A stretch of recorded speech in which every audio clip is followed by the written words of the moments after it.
Saudações, conforme prometido, vamos dar continuidade àquele programa que tratou sobre soluções para a saúde na cidade de São Paulo.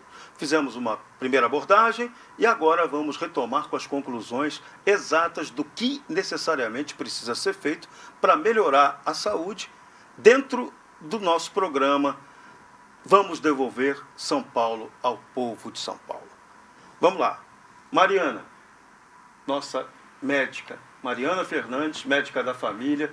No programa passado você tinha dado que a grande solução para tratar dessa questão é exatamente o tratamento básico, primário, medicina da família. É isso? É esse realmente o caminho? Sim, Sérgio, eu acredito que a atenção primária e a prevenção de doença é um caminho resolutivo e barato para a gente ter uma melhora no sistema de saúde por completo.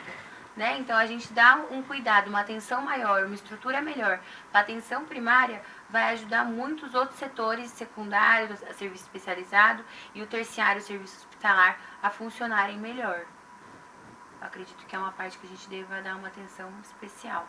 Muito bem. Dr. Fábio Kroschik, você que é especialista em urologia, mas também em gestão da saúde. E parece, pelo que tudo que nós conversamos, tudo que a gente vê até agora, o grande problema da saúde é a gestão. Então, o que precisa ser feito para melhorar essa gestão? Como é que se qualifica essa gestão na área de saúde? O termo qualificar aí já responde. Nós temos que melhorar em termos de qualificação, acima de tudo, do pessoal. Então, isso é possível e eu acho que o retorno dos concursos públicos vai propiciar isso. Vamos ter que aumentar o número de pessoas trabalhando, temos que fazer com que os ambientes de trabalho sejam melhores em termos de pessoal, como eu já falei, e em termos de equipamentos. Isso é muito importante. Eu acho que a possibilidade não é tão difícil, temos que, de certa forma, revolucionar um pouco, voltar um pouco no que eu falei, insisto, em concursos, meritocracia na seleção das pessoas, aumentar o número de pessoas e motivá-las através de melhora de salários também. Sim, então a questão não é de melhorar a quantidade de unidades de saúde, de hospitais. Não, acho que a gente tem que, antes de aumentar o número de unidades, dotar de fato as existentes e ver a real necessidade de se fazerem novas. O que pode melhorar a unidade de saúde, por exemplo, em que você trabalha, no extremo leste da cidade de São Paulo? Sim, eu acho que ali o número de funcionários para a população que a gente abrange não é suficiente, o que é realidade para a maioria dos postos de saúde de família, né?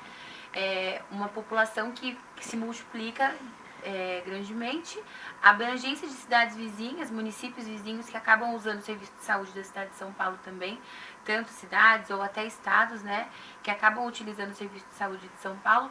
Então a gente precisa de uma ampliação dos funcionários, né? Então aumentar equipes de saúde na saúde da família para conseguir de fato atender as necessidades da população, para que possam fazer os exames de rotina, possam ter um atendimento de prevenção e diagnóstico precoce das doenças. Então, descobrir um câncer, descobrir algum risco cardiovascular que está iminente, para poder cuidar e tratar antes de agravar, que o risco seria muito mais alto para o Estado, né? Sim, agora um desafio para os dois. Como é que a gente vai fazer isso aumentando recursos? De onde vai tirar recurso para fazer isso? Não, eu acredito que qual é a equação? Os recursos existem e devem ser redimensionados dentro do que a gente dispõe.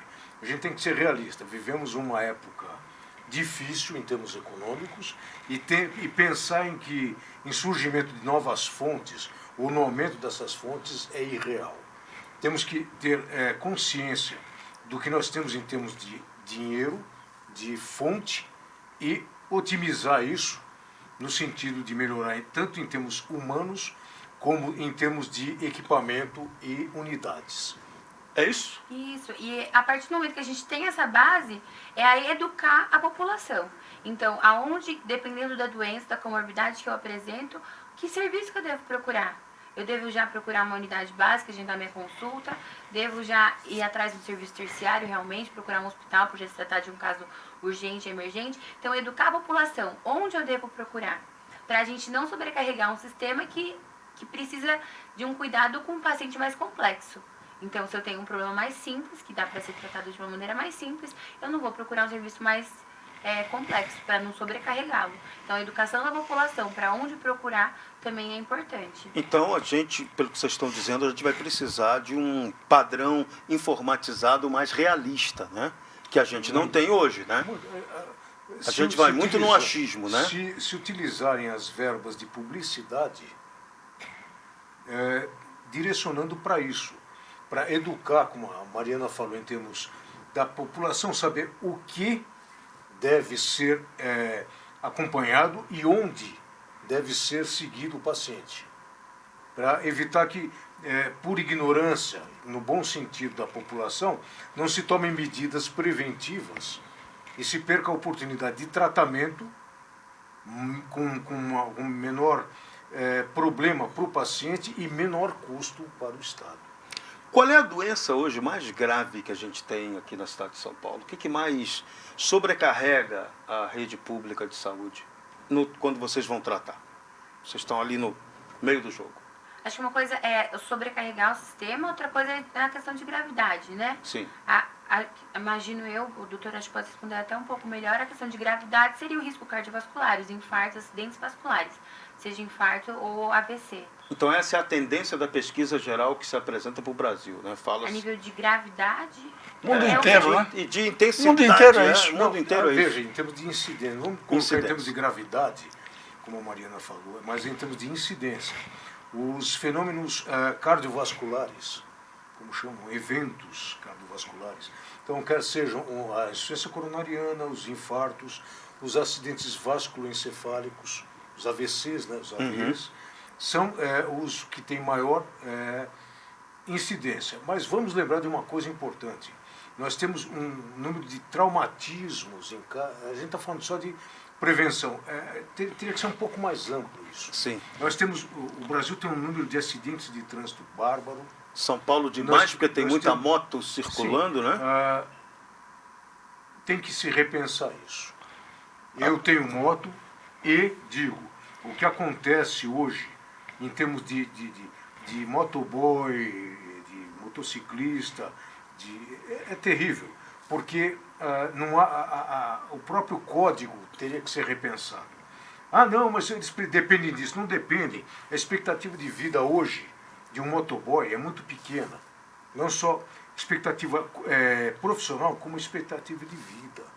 O pessoal acha muito... não, resolve para você agora. Mas o número de tetraplégicos, paraplégicos e mortos é muito grande. A pilotagem dos caras é de tentativa de suicídio. Bom, mas isso falta fiscalização. Eu não sei se é verdadeiro, né? Eu, como pré-candidato de São Paulo a prefeito, né, eu tenho ouvido dizer que na ortopedia dos hospitais 70% é motoboy, motociclista irresponsável. Não só irresponsável, não vamos colocar toda a culpa. Não, tem uns irresponsáveis, não são todos. Motociclistas, eu já sofri um acidente grave e não foi por minha causa, não por isso, mas só explicando. Mais ou menos 70% das internações, como na Santa Casa, no Hospital das Clínicas, estão em torno de 70% por acidentes com motoboy, às vezes com sequelas definitivas. Então educação de trânsito. Sim, mas o que falta? E fiscalização. O que falta é fiscalização. Não, mas pode... Você está vendo o que está acontecendo? Nas estradas é a mesma coisa. Colocar um radar e mandar a multa um mês depois para casa é maravilhoso. O cara já morreu. Você não está fiscalizando nada. Não está educando nada. Isso é verdade. Isso Mera indústria da multa. Né? Como médico e como cidadão, eu me revolto em ver que nós não temos fiscalização de fato. Multar não é fiscalizar. Tá certinho. Perfeito. Do meu ponto de vista. Não está correto, eu concordo com você. Então o índice está correto, 70% em torno disso. É isso. Bom, quero só trazer uma informação aqui. Código Nacional de Trânsito previa a proibição de que os motociclistas transitassem entre os veículos. O famoso corredor. Corredor. O famoso corredor. Fernando Henrique vetou o artigo 54 do Código Nacional de Trânsito. Então ele é responsável direto, o FHC, por essa legião de mutilados que nós temos em razão dessa irresponsabilidade. No mundo inteiro é proibido você fazer ultrapassagens, passar de uma faixa para outra de moto, você tem que ficar atrás dos veículos, e muito menos circular entre veículos, entre corredores de veículos. É. Se Então, você veja, é pegar uma questão imagens de Berlim, você quase não vê moto circulando Não lá. tem. Por quê? Estados Lá Unidos- tem que cumprir a lei. Nos Estados Unidos, se o camarada está aqui, se ele faz isso, ele vai é preso. Isso, já é É, muito. varia um pouco de estado, vamos falar a verdade, varia um pouco de estado para estado, A mas pena, mas é proibido mas em todos. existe a fiscalização. Sim. O comportamento de risco não deve merecer única e exclusivamente uma multa. Assim, está fazendo alguma coisa errada, vamos conter antes do acidente. Claro. Depois do acidente, é Não. o que acontece. Quer dizer, a arma maior do administrador de trânsito é a caneta. Então, se o sujeito pegar uma Ferrari e colocar 150 por hora na Avenida São João, for até a Lapa, ele vai ser multado, mas não vai ser parado por ninguém. O Brasil é recordista mundial em número de multas. Recordista mundial em acidentes do trabalho. Uma série de coisas. Por quê? De fato, isso somente, Negligência. exclusivamente não funciona. Você tem que, além de multar, você tem que fiscalizar e evitar que isso aconteça. Então é isso. Então, Então, eu o queria foco só- nessa gestão tem que ser, então, racionalização da gestão e educação. É isso. Fiscalização. E fiscalização. Educação. Contratação de fiscalização. pessoal. Então, eu vou tentar resumir. Sintetiza para a gente fechar, Rico. Nós temos que, como administradores, ou futuros administradores, investir na prevenção de doenças, contratação de pessoal especializado, através de concursos públicos, para, eu não vou dizer elitizar, que é uma palavra meio marcada hoje, mas para contratar os melhores para servir a população de São Paulo. Com remuneração E, compatível como dentro disse da o realidade, doutor né? Krochik, nós temos que otimizar os recursos que existem. Eu acho que é mais ou menos isso, né? Eu acho que sim. Muito bem. obrigado, bacana. Conclusão final de vocês, Aprendemos rapidinho. bastante. Sim. Aprendemos. Conclusão final de vocês, rapidinho. Eu acho que é isso que o Antônio falou, ele sintetizou muito bem. É a questão da gente cuidar da prevenção para evitar aglomerações nos hospitais e um serviço não bem dividido, né? E é isso da qualidade dos profissionais. Então, remunerando bem os profissionais que foram Bem selecionados lembrado. para dar melhor atendimento em cada questão. Muito E bem. eu acrescento a isso a educação, em todos os sentidos, a informação dirigida, a educação e a fiscalização, que eu insisto. A publicidade oficial bem racional, bem focada, Isso, né? isso, aproveitar dessa forma e se fiscalizar, se prevenirem, assim como a gente falou em medicina preventiva na UBS, né, na medicina da família, vamos fazer com que a gente diminua a violência, não só do trânsito, mas violência em geral, através da fiscalização, da proteção do indivíduo através do Estado. E até, sim. também pensar numa maneira de premiar até aquele que cumpre bem o seu papel, né? Pensar alternativas para isso. E me ocorreu uma coisa aqui. São Paulo a grande São Paulo tem 39 municípios. Não seria interessante a cidade de São Paulo fazer convênios com esses municípios para dar assistência local, em vez do sujeito vir para São Paulo se tratar? Sim, é uma ideia, né? Conveniar, fazer convênios com os... Porque, como nós já dissemos em outro programa, todo mundo do Brasil inteiro vem para São Paulo. A cidade de São Paulo poderia, que é o terceiro orçamento da União, né, do Brasil, primeiro a União, o segundo orçamento é do Estado, o terceiro é a capital de São Paulo. Nós teríamos que investir para ajudar os demais e e desafogar o sistema de saúde de São Paulo também. A regionalização de fato da assistência médica. Perfeito. Eu colocaria Concorda, dessa doutor? forma. Perfeitamente. Muito É um bem. anseio antigo. Então vamos fechar o nosso programa com essa promessa de que é possível trabalhar para melhorar a saúde em São Paulo. Vamos encarar esse desafio. Imediatamente, porque, como diz Paulinho da Viola, o tempo é agora, não é depois. É isso, gente. Muito bom. Até o nosso próximo programa.